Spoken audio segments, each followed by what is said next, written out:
नमस्कार दोस्तों, मैं ईश्वर सिंह आपके लिए लेके आया हूँ एक नई कहानी। कहानी है आगरा के पास बाड़गांव की। बाड़गांव में एक बच्चा पैदा होता है और पूरे परिवार में खुशी का माहौल होता है कि उनके परिवार में एक बच्चा पैदा हो रहा है। और बच्चा धीरे धीरे बड़ा होने लगता है और जब तक करीब 2 साल का हो जाता है तो वो बच्चा स्पष्ट बोलने लग जाता है। अच्छी तरह से साफ सुथरी आवाज़ में बातें करने लगता है और वो अपने परिवार वालों से कुछ अजीब तरह की बातें करता है, जिसकी बात सुन के उसके परिवार वाले चौंक जाते हैं कि एक 2 साल का बच्चा इस तरह की बातें कैसे कर सकता है और इतना साफ कैसे बोल सकता है। अब यही बात उसके घर वालों की परेशानी बन गई। वो अचानक कहता है कि मेरे बीवी और बच्चे का ख्याल रखें, मेरे पापा से कहना। तो वो कहता है कि मुझे यहाँ रोटी मिल रही है अच्छी तरह से, शायद वो उनको रोटी ठीक तरह से नहीं मिल रही होगी, उनके कमाने वाला मैं ही था और मैं ही यहाँ आ गया हूँ, तो उनको कैसे उनका घर गुजारा चल रहा होगा। इस तरह की बातें करता है। तो उसके जो पिता होते हैं, जो इस जन्म में होते हैं, वो पूछते हैं उससे कि आखिर तुम किसकी बातें करते हो, कौन है जिससे तुम खाना खिलाने की बातें करते हो। तो वो कहता है कि मैं अपने असली परिवार की बात कर रहा हूँ, जहाँ मेरी बीवी है, जहाँ मेरे बच्चे हैं और मैं आगरा का रहने वाला हूँ। जब ये बातें सुनते हैं तो उसके परिवार वाले सोचते हैं कि भाई बच्चे पे कुछ बुरी आत्माओं का असर आ गया है, इस वजह से इस तरह से बोलता है। लेकिन धीरे धीरे समय गुजरता है तो उसको वो और बातें करने लगता है। वो कहता है कि मैं अपनी गाड़ी से जा रहा था, तभी अचानक 2 आदमियों ने मुझे रोककर मेरे सर में गोली मार दी, जिससे मेरी मृत्यु हो गई। तो इस तरह की बातें सुनते हैं तो उसके परिवार वाले को शक होता है कि कहीं ना कहीं ये बच्चा ऐसा तो नहीं कि किसी पूर्व जन्म की बातें कर रहा हो। जब उसकी उम्र करीब 5 साल की हो जाती है तो वो अपने घर वालों से कहता है कि तुम मेरे असली माँ बाप नहीं हो, मेरा परिवार तो आगरा में रहता है और मेरा नाम सुरेश वर्मा है। मेरी आगरा मार्केट में एक रेडियो की दुकान है, सुरेश रेडियो के नाम से, और मैं उस दुकान का मालिक हूँ। और मेरी बीवी है और उसके 2 बच्चे हैं। मेरी बीवी का नाम उमा है और मेरे जो पिता है उसका नाम चंदा भारती है। इस तरह की बातें करता है तो उसके घर वाले वाकई में चौंक जाते हैं कि वाकई में ये कुछ ऐसा है या कुछ ये मनगढ़ंत बातें करते हैं। और धीरे धीरे उसका व्यवहार भी बदलने लग जाता है। सब बच्चों से वो बड़ों की तरह बात करता है, जैसे कोई बड़ा आदमी बात करता है। सभी से अलग सा रहता है, सब बच्चों के साथ खेलने से मना कर देता है। कहता है कि ये मेरा काम नहीं है, मेरे पे जिम्मेदारी है, मैं अब बच्चों के साथ कैसे खेल सकता हूँ, मेरा परिवार वहाँ इंतजार कर रहा है। और अचानक तेज तेज रोने लगता है, कहता है कि मुझे मेरे परिवार के पास जाना है। जब इस तरह की बातें होने लगती है तो उसके परिवार में भी टेंशन हो जाती है। वो सोचते हैं क्यों ना इस बच्चे को एक बार हम आगरा लेके जाए और जो ये बता रहा है उस बातों के जांच पड़ताल की जानी चाहिए कि ये वाकई में सही कह रहा है या ये मन में आई हुई बातों को हमें बताने का प्रयास कर रहा है। इसी के चलते जो उसके पेरेंट्स होते हैं वो उसको आगरा लेके जाते हैं और उसके बताए हुए स्थान पे पहुंचते हैं, जहां वो रेडियो की दुकान होती है, जिसका नाम उसने बताया था सुरेश रेडियो। और उस सुरेश रेडियो की दुकान आज भी ओपन थी और खुली हुई थी। वो बताता है कि इसी दुकान से जब मैं घर लौट रहा था अपनी गाड़ी से, और गाड़ी से लौटते वक्त मुझे रास्ते में 2 आदमियों ने गोली मार दी थी, जिससे मेरी मृत्यु हो गई। जो लड़का था वो ये भी बताता था कि मेरा आगरा में एक बंगला है, जहाँ मैं अपने बीवी और 2 बच्चे और अपने माँ बाप और अपने भाइयों के साथ रहा करता था। अब उसका जो भाई होता है इस जन्म का, वो जाता है और वो कहता है कि जरा मैं पड़ताल करता हूँ कि ये बात सही है।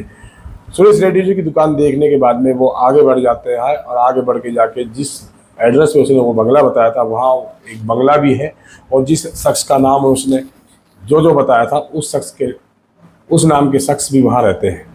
अब उनको यकीन हो जाता है कि हो ना हो ये लड़का जो है ये इसका पूर्व जन्म हुआ है और ये अपने पहले जन्म की बातें ही बताता है।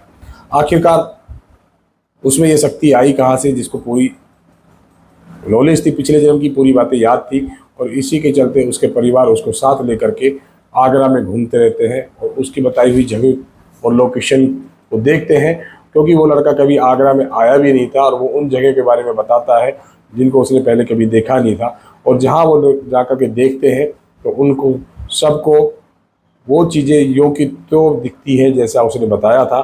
और अब वो बताता है अपने घर वालों को, कहता है कि मैं अपनी रेडियो की दुकान चलाता था और दुकान पे बैठता था और अक्सर मैं वहाँ से घर जाया करता था अपनी फैट गाड़ी, जो सफ़ेद कलर की गाड़ी है, उसी में बैठ के घर जाता था। ये बात उसके जन्म से 2 साल पहले की है, 1983 की है। उस टाइम जैसे ही वो घर की तरफ जाता है तो 2 बदमाश उसको हाथ लगा करके निगाह रखते हैं कि ये बंदा कब अपनी दुकान बना के जाएगा और हमें इसका पीछा करना है और इसको गोली मारनी है। जिसके चलते वो अपनी फैट गाड़ी में बैठता है, अपने घर की तरफ जाता है। घर के पास जैसे ही पहुंचता है तो घर की बेल बजाता है, दरवाज़ा खटखटाता है। तभी वो दो बदमाश जो होते हैं वो पीछे से उसको गोली मार देते हैं।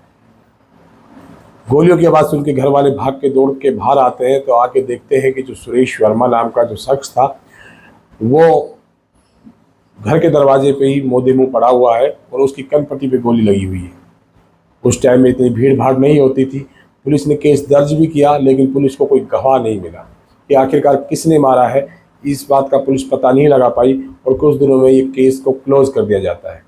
अखबारों में अक्सर ये खबरें चलती रहती थी कि रेडियो व्यापारी की हत्या की गई, आगरा के सरे बाजार गोली मारी गई, घर लौटते वक्त किसी बदमाशों ने लूटने का प्रयास के वक्त गोली मार दी और उनका पता नहीं लगा कि आखिरकार किसने मारा है उसको। ये टेक्नोलॉजी का ज़माना आजकल है, उस टाइम नहीं था। इसलिए पुलिस ने भी काफ़ी कोशिशों के बाद जब पुलिस को कोई सुराग नहीं मिला, कोई गवाह नहीं मिला, तो पुलिस भी इस केस को क्लोज कर देती है। और क्लोज करने उस लड़के का इस भाई का जन्म होता है, वो इंक्वायरी करता है और उस सुरेश रेडियोज की दुकान पे पहुंच जाता है। सुरेश के मरने के बाद में उस घर को चलाने की जिम्मेदारी अब उसकी पत्नी उमा पे आ गई थी। जैसे ही वो दुकान में घुसता है तो उसको एक लेडीज नजर आ जाती है, एक बच्चा जिसकी उम्र 20 साल होगी वो नज़र आता है, जो शायद उनका हेल्पर रहा होगा। और वो जा करके उससे पूछता है कि मुझे सुरेश से मिलना है। जब ये बातें सुनती है तो वो चौंक जाती है कि आप कहाँ से आए हो, सुरेश को मरे हुए तो 5 साल हो गए हैं और आप उनके बारे में क्यों पूछ रहे हो। और जब वो सारी बातें उसे सुनता है तो उसको पक्का यकीन हो जाता है कि जो मेरा इस भाई का जन्म है वो पिछले जन्म का सुरेश रेडियो का मालिक है। और उसकी जो पत्नी होती है उमा, वो वही बातें बताती है जो सुरेश बताता था। सच आखिर में छुपता नहीं है। जो ये बच्चा था इसकी कनपट्टी पे भी वही गोली का निशान था जो उसको पिछले जन्म में गोली से मार करके इस दुनिया से अलविदा कर दिया था बदमाशों ने, और वो गोली का निशान आज भी उसकी कनपट्टी पे मौजूद था। अब बारी थी उमा की चौंकने की, क्योंकि अशोक उसको वो सच्चाई बताने वाला था जिसकी उसने कल्पना भी नहीं की थी। उमा उससे अशोक जो टीटू का भाई होता है उससे पूछती है आखिर तुम कौन हो और अशोक के बारे में इतना क्यों पूछ रहे हो और अशोक को कैसे जानते हो। वो बताता है कि मेरा एक छोटा भाई है जिसका नाम टीटू है। मैं यहाँ से 17 किलोमीटर दूर बाढ़ गांव में रहता हूँ और वहाँ पर मेरा एक भाई है जो 2 साल की उम्र में ही बिल्कुल स्पष्ट बोलने लगा था, और जो ये बातें हैं जो आप मुझे बता रही है वो भी उसी दिन से बताता था और बार बार ये कहता था कि मैं आगरा का रहने वाला हूँ, मैं अपने माता पिता, मेरी बीवी उमा और मेरे 2 बच्चे हैं और मैं अपने भाइयों के साथ अपने बंगले में रहता हूँ और ये मेरा घर नहीं है और मैं बहुत पैसे वाला आदमी हूँ। और इस तरह की बातें जब वो सुनती है तो वो चौंक जाती है कि ऐसा आखिर क्या हो सकता है। लेकिन फिर वो कहती है कि ये बच्चा जो टीटू है उसने कहीं अखबार में ये न्यूज़ पढ़ ली होगी, इस वजह से वो ऐसी बातें करता है। लेकिन जब अशोक उनको बताता है कि मैं उसकी बताई हुई हर जगह पे, हर आपके घर पे भी सब जगह देख के आया हूँ और जो उसने बताई है, जो कभी आगरा आया ही नहीं वो यो कि तू मौजूद है, तो वो कहते हैं कि कोई बात नहीं, अब हम घर चलते हैं यहाँ से और वहाँ जाकर देखते हैं कि वो तुम्हें देख कर उसका रिएक्शन क्या रहता है। अब अशोक उसकी पत्नी सुरेश की, जो सुरेश रेडियो का मालिक होता है, उसकी पत्नी उसके माता पिता को साथ लेकर के अपने गांव बाढ़ के लिए चला जाता है। और वहाँ पहुँच के जब वो जैसे ही वहाँ पहुँचते हैं तो वो वहाँ पर खाना खा रहा हो। जैसे ही उसके परिवार वाले उनके घर पहुँचते हैं टीटू के, टीटू भाग करके आता है। वो कहता है वो मेरी माँ आ गई, मेरे पापा आ गए, मेरे पेरेंट्स आ गए हैं। और वो अपनी बीवी को भी देखता है और उसको देख के वो थोड़ा शर्मा भी जाता है। लेकिन तभी इस जन्म के माता पिता को वो बुला के लाता है और वो कहता था कि मैं कहता था ना आप लोगों से कि मेरे माँ बाप आगरा में रहते हैं, आज वो देखो मेरे सामने खड़े हुए हैं और ये मेरे पापा हैं, ये मेरी माँ है और ये मेरी बीवी है। और वो अपनी इस उमा से वो बातें भी बताता है जो एक दिन वो दोनों साथ किसी मेले में जाते हैं और उनके बीच जो बातें होती है वो सारी बातें उनसे शेयर करता है। और वो कहता है कि बच्चों का क्या हाल है और बच्चों के बारे में उनसे जानकारी लेने लगता है। इतनी बातें होने के बाद जैसे ही उसका परिवार वापस लौटने लगता है, जैसे ही वो बाहर की तरफ आता है, आके देखता है कि मारुति कार खड़ी हुई है। जिस कार से वो आए थे वो मारुति कार थी और वो देखते ही जो टीटू होता है वो कहता है कि मेरी फैट कार कहाँ है। तो उसके घर वाले बताते हैं कि तुम्हारी मृत्यु के बाद हमने वो बेच दी है। तो वो जाकर के गाड़ी की चाबी लेता है, गाड़ी की चाबी लेकर के गाड़ी का म्यूजिक ऑन करता है और उसके लिए ऐसा लगता है जैसे ये कोई नई चीज़ नहीं है, उस बहुत पुरानी चीज़ें हैं और वो उन चीज़ों को यूज कर चुका है, उसको एक्सपीरियंस था और वो गाड़ी को बैक करके वो चलाने का प्रयास भी करता है। अब घर वालों को विश्वास हो जाता है कि जिस लड़के ने आज तक गाड़ी में बैठा नहीं, आज तक प्राइवेट गाड़ी उसने देखी नहीं, क्योंकि उस टाइम में गाड़ी हर किसी के पास नहीं होती थी, और आखिरकार वो इतनी सटीकता से इस गाड़ी के बारे में क्या जानता है, अब उसके घर वालों को विश्वास हो जाता है। लेकिन तभी टीटू को ऐसा लगता है कि उसके जो घर वाले मिलने आए हैं वो उसको अपने साथ लेके नहीं जाएंगे। अब वो जिद करता है साथ जाने की, वो कहता है कि मेरा घर ये नहीं है, मेरा घर वहीं है जहाँ आप लोग रहते हैं, और अपने पिता चंदा सिंह से, जो पूर्व जन्म के सुरेश के पिता थे, उनसे झगड़ा करने लगता है। सुरेश के पिता टीटू को समझाते हैं कि कोई बात नहीं, अभी हमें जाना होगा और फिर हम लौट के आएंगे और फिर आपको ज़रूर लेके जाएंगे। इसके बाद उसका परिवार चला जाता है और वो गुमसुम रहने लगता है और इंतजार करने लगता है अपने घर के कि आखिरकार उसके घर वाले कब आएंगे और उसको कब ले जाएंगे। आगरा जा कर के उसका परिवार आपस में बैठ के बातचीत करता है और फैसला करता है क्यों ना एक बार टीटू को आगरा लाया जाए और आगरा ला करके उन बातों को फिर से दोहराया जाए कि वो सच कह रहा है या झूठ कह रहा है। अभी उसके घर वालों को ये बातें कुछ शक सा हो रहा था कि शायद वो असली है या नकली। इसको ये बातें कैसे पता लगी, तो उसको आगरा लाया जाता है। टीटू का परिवार, अशोक का परिवार उसको लाने के लिए बाड़गांव जाता है दोबारा कुछ दिनों के बाद में, और जैसे ही वो वहाँ पहुँचता है और पहुँचने के बाद में उसको गाड़ी में बैठा के आगरा के लिए लाया जाता है और उसी मार्केट से निकाला जाता है जिस मार्केट में उसकी दुकान होती है। और जैसे ही दुकान के आगे से उसकी गाड़ी निकलती है तो वो टीटू जो होता है वो चिल्लाता है और कहता है रुको रुको, ये गाड़ी कहाँ लेके जा रहे हो, मेरी दुकान तो यहीं पीछे रहेगी। उस रास्ते से कभी वो आया नहीं और वो सारा रास्ता जानता था। अब उसके घर वालों को विश्वास होने लगा कि शायद यही सुरेश है और इसी को किसी ने मार दिया है। अब ये बात चारों तरफ फैल जाती है, पूरे मीडिया तक ये बात पहुंचने लगती है और कुछ विदेशी विशेषज्ञ भी आ जाते हैं इस केस पे रिसर्च करने, आखिर इस लड़के को इन बातों का कैसे पता है। और जब सारी बातें मीडिया के सामने खुलती है, अब उसके घर वाले ये जानना चाहते हैं आखिरकार टीटू से कि उसको मारा किसने था। जब वो सुरेश था तो उसको किसने मारा था। अब वो 5 साल का बच्चा इस तरह के खुलासे करने वाला है जिसे सभी लोग सुन के चौंकने वाले थे। और अब उनसे पूछा जाता है कि आखिरकार तुम्हें किसने गोली मारी थी और गोली क्यों मारी थी।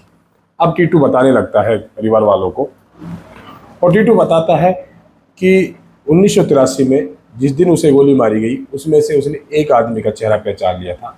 वो उसका बिजनेस पार्टनर था जो उसके साथ अक्सर बिजनेस किया करता था, सामान लाया करता था, और उसी की कंपटीशन था उसको, और इसी वजह से उसकी दुकान कम चलती थी और उसकी दुकान सुरेश की ज़्यादा चलती थी, और इसी ईर्ष्या के चलते उसने उसकी गोली मारने में मदद की या किसी के साथ मिलकर उसको गोली से मार डाला। ये पहली बार था कि 1983 का केस, सुरेश मर्डर केस, दोबारा से एक 5 साल के बच्चे की गवाही के ऊपर रीओपन किया गया और उस शख्स को उठाया गया जिस शख्स के बारे में सुरेश ने बताया, टीटू ने बताया कि सुरेश को किस तरह से गोली मारी गई। पुलिस ने कड़ी पूछताछ की, सख्ताई से पूछताछ करने के बाद उसने अपना जुर्म कबूल किया और उसने अपने साथी का नाम भी बताया कि उन्होंने इसलिए उसको गोली मारी कि शाम एक जैसा बिजनेस था और एक साथ साथ काम करने वाले थे, और उसका बिजनेस उसकी वजह से बहुत चलता था और उनका बिजनेस नहीं चलता था। इसी के लिए वो सोचते थे कि अगर इसको रास्ते से हटा दिया जाए तो इसकी दुकान बंद हो जाएगी और हमारा बिजनेस चलने लगेगा, इसलिए उसने उनकी जान ली। उसके बाद पुलिस जो उसके कातिल है उनको गिरफ्तार करके कोर्ट में पेश करती है। कोर्ट में पेश करने के बाद में जज के सामने मामला पहुंचता है और जज को ये सारी बातें बताई जाती है, तो जज भी उस लड़के टीटू से मिलने के लिए तैयार हो जाता है और वो कहता है कि एक बार हम भी सुनना चाहेंगे टीटू से कि आखिरकार उसको किस तरह से क्यों मारा गया।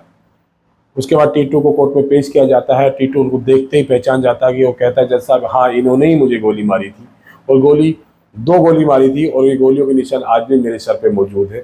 और जब उसको नाई बुला करके उसकी बाल कटवाए जाते हैं तो वो 2 निशान मिलते हैं जहाँ उसको गोली मारी गई थी। पोस्टमार्टम में उन साइजों के निशान सुरेश की बॉडी पे थे जो आज टीटू के सर में थे। और कोर्ट भी ये मान लेता है कि सुरेश ही टीटू ही सुरेश का पूर्व जन्म है और उसी के आधार पर उन दोनों को सज़ा मिलती है। और ये न्यूज़ उस टाइम के अखबारों की फ्रंट लाइन होती है और सभी को ये जानकारी मिलती है कि इंसाफ भगवान के घर से होता है। कहते हैं कि ऊपर वाले की लाठी में आवाज़ नहीं होती, बेआवाज़ की होती है, और बेआवाज़ की लाठी 5-7 साल बाद में उन दो मुजरिमों में पड़ती है और इंसाफ के लिए सुरेश को वापस टीटू के रूप में आना पड़ता है और दोनों को जेल हो जाती है। अब टीटू के दो परिवार थे, एक बाड़गांव में जो नया जन्म देने वाले माता पिता था, एक आगरा में जिसके बंगले में वो रहा करता था चंदा सिंह का पुत्र। अब वो दोनों घरों का आना जाना था, उसका 2 घर थे उसके, दोनों का लाडला था। यही कहानी है आज की। कल मिलते हैं एक नई कहानी के साथ, जब तक के लिए जय हिंद जय भारत।